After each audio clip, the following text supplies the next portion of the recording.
اس کے ہونے والے انتہائی اہم انتخابات کے حوالے سے انتخابات کی آمد ہے۔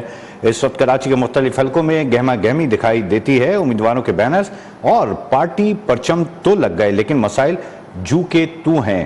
کراچی کے حلقے این اے 230 کا احوال بتا رہے ہیں ندیم خان اپنی سپورٹ میں۔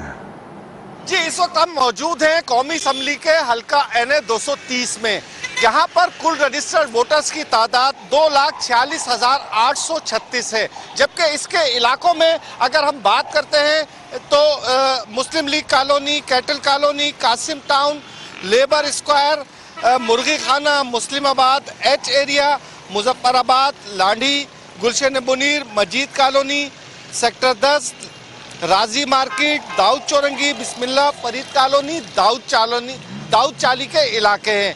ہم ان علاقے کے کیا مسائل ہیں اور ان کی کیا عوام کو کیا ترجیحات ہیں اپنے منتخب ہونے والے نمائندوں سے، ہم اس علاقے کے عوام سے جانتے ہیں۔ گیس نہیں ہے، بالکل لوڈ شیڈنگ گیس کی ہے، پانی نہیں ہے، بجلی پورے دن میں 3 گھنٹے آتی ہے، 1.5 گھنٹے آتی ہے اور 3 گھنٹے جاتی ہے۔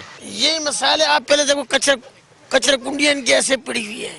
دوسرے مزے کی بات ہے گیس نہیں ہے، بجلی کا ایسے ہی رولا ہے، کچھ پانی بہ رہا ہے، نہ یہ پانی کا انتظام ہے، نہ کسی چیز کا، نہ گلیوں کا انتظام ہے، کچھ پانی بھی نہیں آتا، گیس بھی نہیں آتا۔ گیس تو ہوتا ہی نہیں ہے بھائی، ہر بچہ ورنہ پریشان ہے۔ کچی آبادی سے بچے عورتیں یہیں سے پانی بھر کے لے کے جاتی ہے، ہر بندہ پریشان ہے۔ میں بجلی کا بہت بڑا پرابلم ہے، اس کے علاوہ گیس کا سارا دن گیس نہیں آتی۔ ہمارے یہاں پہ سیوریج کا نظام بہت زیادہ خراب ہے اور یہاں پہ تقریباً 600 فلیٹ ہے یہ والے، اتنی مدد آپ ہم کام کر رہے ہیں یہاں پہ۔ ہمارے زیادہ تر جو ہے نا وہ سیوریج کا مسئلہ ہے، کڈر سارے ابلے ہوئے ہیں۔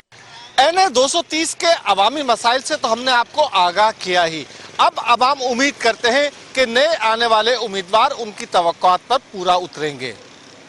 کیمرامین محمد نعیم کے ساتھ ندیم خان، نیوز 1 کراچی۔